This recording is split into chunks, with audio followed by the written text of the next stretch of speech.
Pope Leo XIV had been pope for just over 1 year, but the cameras had already caught something no official document could fully explain.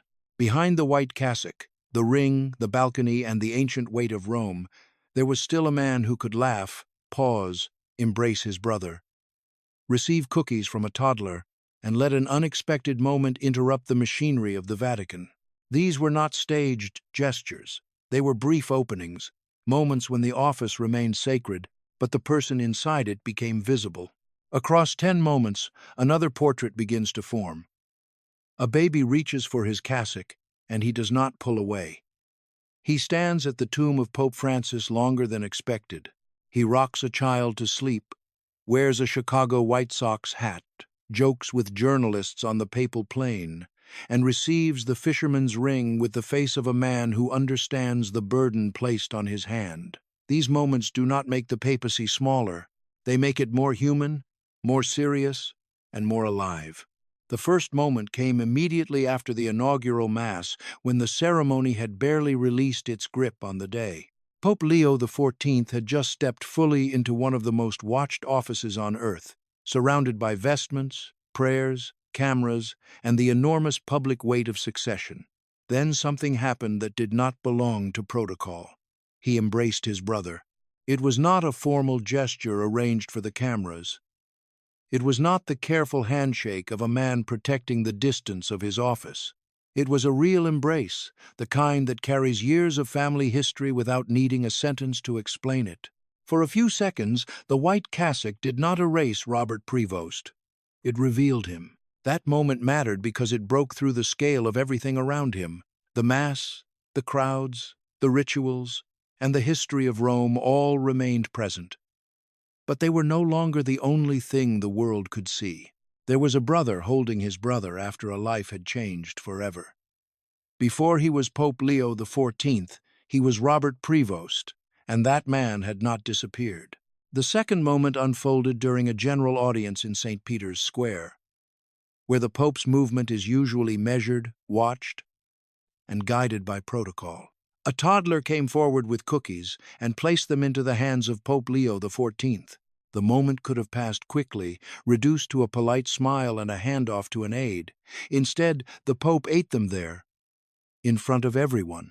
The crowd understood immediately that something small had cut through the formality of the square. The Pope smiled, the people laughed, and the child seemed pleased for the simplest reason possible.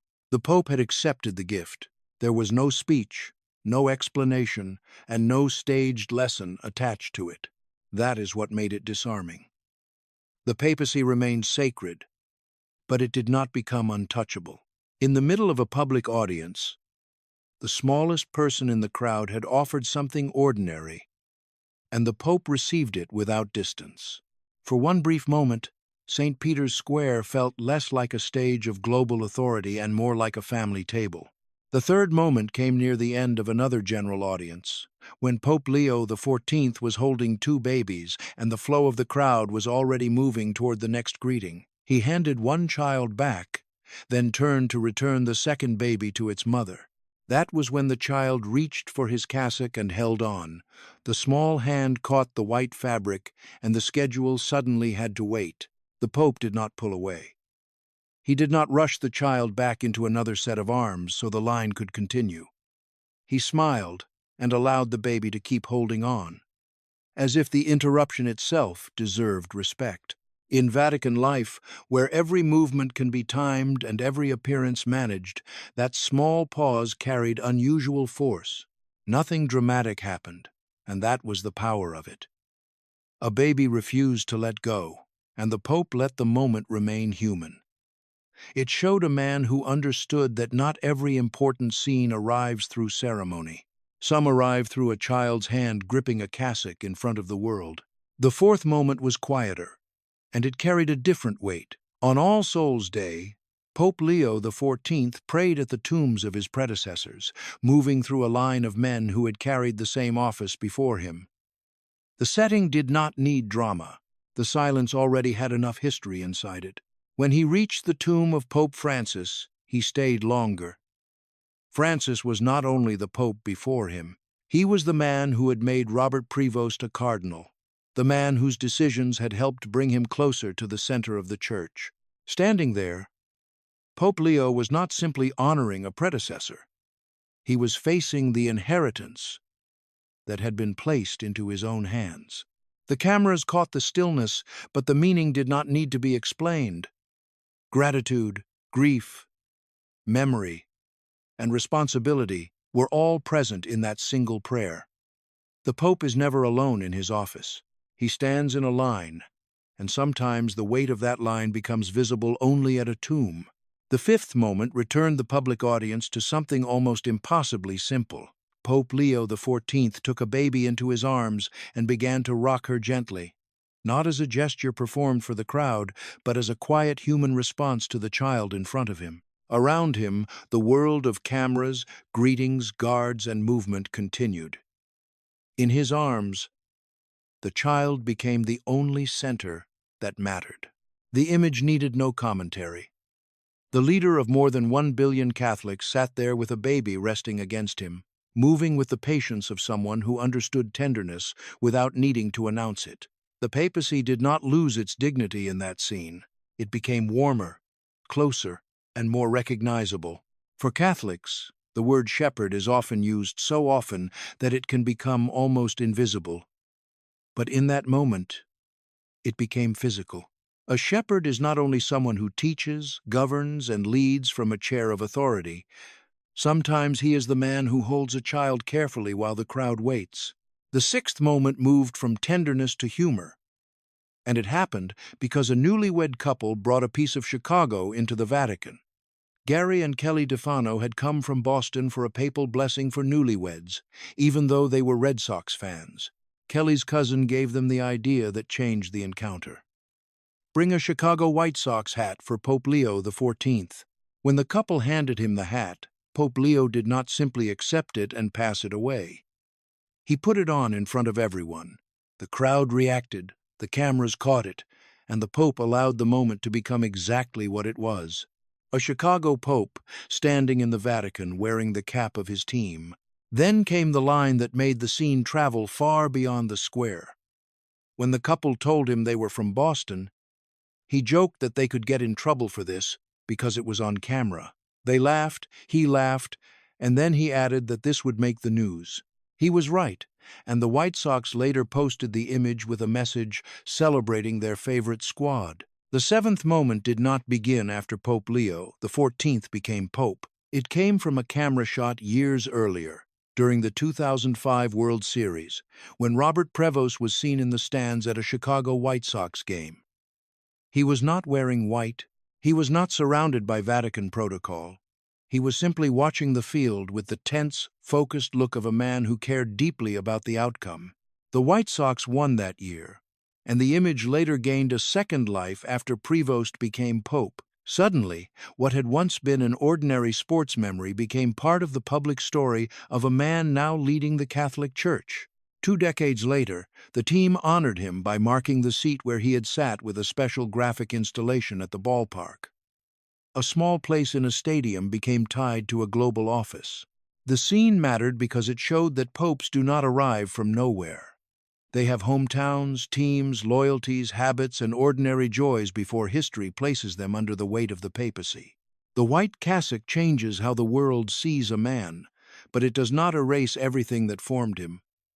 Robert Prevost had once sat in the stands like any other fan, watching his team fight for a championship.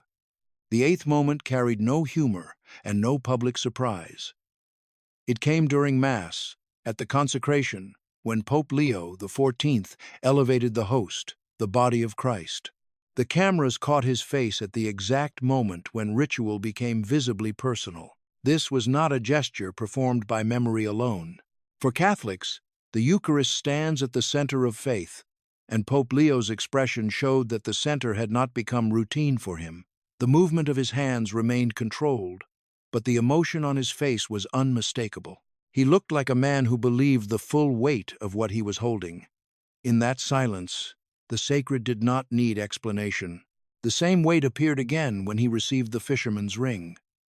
Cardinal Tagle placed the gold ring on his finger, bearing the image of St. Peter and the seal of the Pope's name. Pope Leo looked down at it, not with triumph, but with something closer to awe and fear. The ring was authority, but it was also burden, and his face showed that he understood both. The ninth moment happened far from St. Peter's Square, on the flight back to Rome from Beirut in December 2025. Pope Leo XIV walked to the back of the papal plane to speak with journalists, and the atmosphere was unusually relaxed. One journalist was retiring, and the Pope responded with the kind of humor that only worked because it was restrained. He said that only a year or two earlier, he too had thought about retiring someday, but apparently some people would have to continue working. Then the conversation moved to the burden he had accepted. Pope Leo said he had resigned himself to what was becoming reality, took a deep breath, and placed the matter before the Lord. There was no performance in the answer. It sounded like a man describing the exact moment he stopped resisting and understood that the office was no longer something outside him. He also laughed about the way journalists tried to read his face. He admitted that his expression was often interpreted as if reporters could see his thoughts, then added that they were not always correct. The room laughed because the Pope had gently turned the camera back toward those who usually watched him. After 10 moments in just over 1 year, the portrait was no longer only official. It was human, reverent, joyful, serious, and still carrying the full weight of Rome. 10 moments in just over 1 year do not tell the entire story of a papacy, but they reveal something important about the man wearing the white cassock. They reveal a pope who laughs easily, who still loves his family, his hometown, and even his baseball team. They reveal a man who can stop for a child, accept cookies from a toddler, and allow an unplanned moment to become more important than the schedule in front of him. But these moments reveal something else as well.